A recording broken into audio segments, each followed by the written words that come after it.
Mr. Armstrong, you are charged with murder. A judge already found probable cause and set your bond at none. This is the story of Tashika Young, a 34-year-old woman who was killed by her boyfriend while she was pregnant with his baby. What up, y'all? It's Tashika from Power 106.1, and we're downtown right now at the Jacksonville landing, as you can see. Tashika was a former radio DJ who was very popular and had a bright future ahead of her, but her life was taken away by a man who pretended to love her, a man she trusted. She tried to escape from him during this period, but she was haunted and murdered by the one who should have protected her. Hello and welcome to Twisted Crimes. Subscribe and hit the like button for more stories. Tashika Renette Young was born on June 15, 1988, in Jacksonville, Florida. She was the youngest of 3 children and grew up in a loving family. Her mother, Tanya Young, was a nurse and her father, Ronald Young, was a truck driver. She had an older brother, Ronald Jr., and an older sister, Tasha. She was very close to her siblings and they supported each other through thick and thin. She was very outgoing, ambitious, and educated.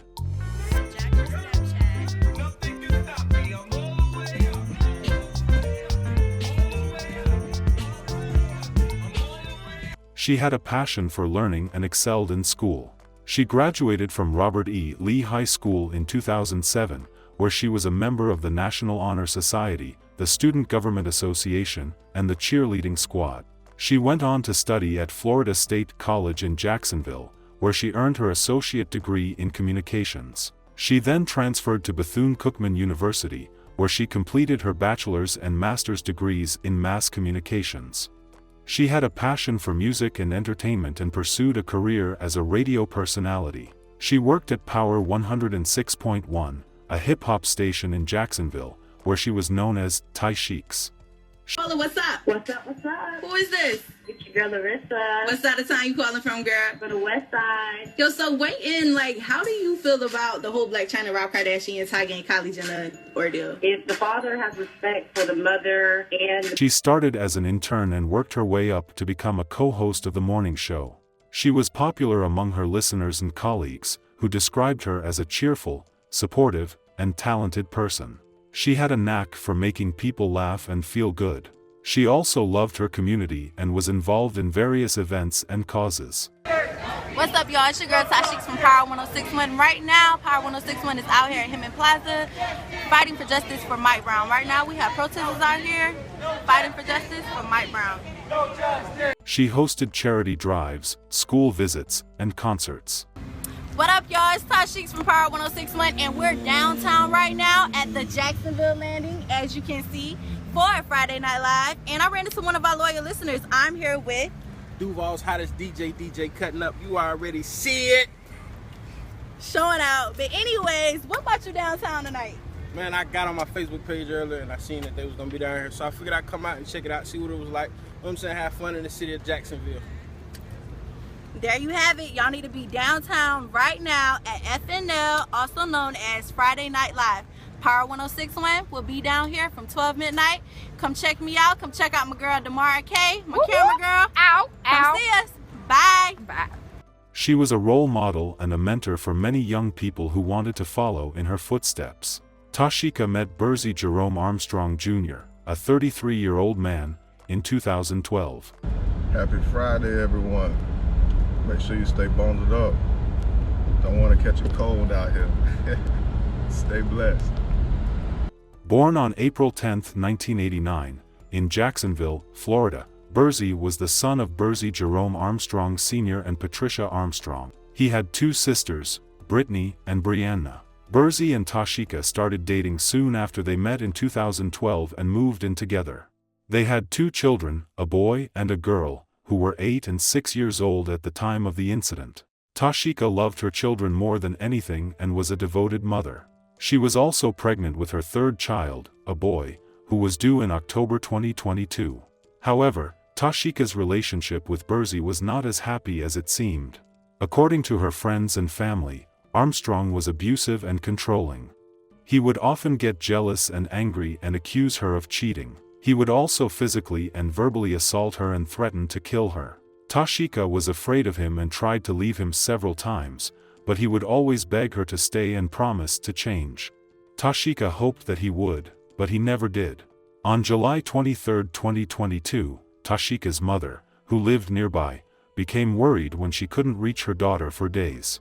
She had last spoken to her on July 20, 2022, when Tashika told her that she was going to leave Burzy and move out of their apartment. Tanya tried to call and text her several times but got no response. She decided to go to her apartment and check on her. She drove to the Mission Point Apartments in North Jacksonville, where Tashika lived with Armstrong and their 2 children. When Tanya arrived at the apartment complex, she saw Burzy's car parked outside. She thought that he might have left the apartment and left Tashika alone. She went to the door and knocked, but got no answer. She tried the knob and found the door unlocked. She entered the apartment and called out for Tashika, but got no reply. She walked through the living room and saw a horrifying sight. Tashika was lying on the floor in a pool of blood. She had been shot in the head. Tanya screamed and ran to her daughter's side. She checked for a pulse but found none. She called 911 and reported the crime. She told the operator that her daughter had been killed and that she suspected that her boyfriend was the shooter. She also said that there were 2 children in the apartment and that she didn't know where they were. The police arrived and confirmed that Tashika was dead. They also found her 2 children inside the apartment, who were unharmed but traumatized. They were hiding in a closet, where they had been for days. They told the police that they heard a loud bang on July 21, 2022 and that their mom fell down and didn't get up. They said that their dad told them to stay in the closet and not to come out. They said that he left the apartment and came back several times, but never checked on their mom or them. They said that they were hungry and thirsty and scared. They were taken to a hospital for evaluation and then placed in the custody of their grandmother. The police launched an investigation and identified Burzy as the prime suspect. They learned that he had a criminal history, including charges of domestic battery, aggravated assault, and possession of a firearm by a convicted felon. They also discovered that he had fled the state and was hiding in Georgia. They tracked him down and arrested him on July 25, 2022, with the help of the U.S. Marshal Service. Police have arrested this man, Burzy Jerome Armstrong, in connection with the woman who was found dead inside a Northside apartment complex. JSO says Armstrong is charged with second-degree murder. And with that, News4Jax reporter Bree Isom joins us live. Bree, you've been looking into his criminal history. What did you find? Yeah, so I looked up his court records online, and the length of those cases, different cases, is lengthy, but they're all non-violent offenses. Take a look. When you look up court records on 33-year-old Burzy Jerome Armstrong, you find a DUI, driving under a suspended license multiple times, and driving without a seatbelt. There are no violent records when we looked up his name. A total of 12 offenses popped up. The most recent offense was in 2020 for driving with a suspended license. Now Armstrong is being charged with second-degree murder after a woman was found dead in a Mission Point apartment off Biscayne Boulevard Saturday afternoon. JSO says a neighbor made the 911 call. The woman was believed to be in her 30s or 40s. They believe foul play was involved, but JSO hasn't said how the woman died. This marks the 88th homicide in Duval County so far this year. According to the arrest report, the police found Burzy at a motel in Savannah, Georgia, where he had checked in under a fake name. They surrounded the motel and ordered him to surrender.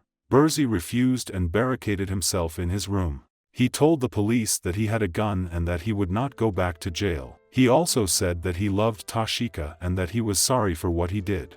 He claimed that he shot her in self-defense after she attacked him with a knife. He said that he left the apartment and took his car, his phone, and some cash and then drove to Georgia and stayed at different motels. He also said that he was planning to kill him, but he couldn't do it. The police tried to negotiate with him and persuade him to give up peacefully.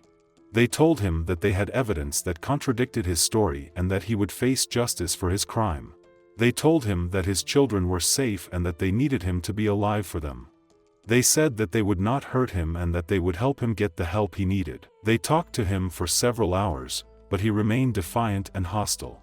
The police decided to use tear gas to force Burzy out of his room. They threw a canister through the window and waited for him to come out. However, Bursey did not come out. Instead, he fired several shots at the police, who returned fire. A gunfight ensued, which lasted for about 15 minutes. No one was injured in the exchange of gunfire. Eventually, Bursey ran out of ammunition and surrendered. He was taken into custody and was extradited to Florida and charged with second-degree murder and possession of a firearm by a convicted felon. He pleaded not guilty and was held without bond. Mr. Armstrong, you are charged with murder. A judge already found probable cause and set your bond at none. Appoint the public defender's office and pass the case to August the 16th for arraignment. Thank you. Tashika's death shocked and saddened the Jacksonville community, especially those who knew her personally or professionally. Power 106.1 issued a statement on Twitter, expressing their condolences and remembering her as a spirited, ambitious, and loved part of their family. Her friends and co-workers also paid tribute to her on social media, sharing their memories and photos of her. They said that she was a beautiful soul who touched many lives and that she would never be forgotten. Coming together to honor the life of a popular former radio personality. Tashika Young, better known as Tashika, was found dead inside of her Northside apartment this past weekend. The father of her children charged with her murder. Tonight, our Destiny McKeever is live at Kickbacks in Riverside, where Tashika's classmates raise money for her family. Destiny. Yes, Anthony and Heather, this event, it wasn't the typical memorial, if you will. This was all about helping to, as you said, raise money for Tashika's family as well as her loved ones. So a lot of people came together and they honored her tonight. Candles and purple decor set the tone for the memorial in honor of Tashika Young.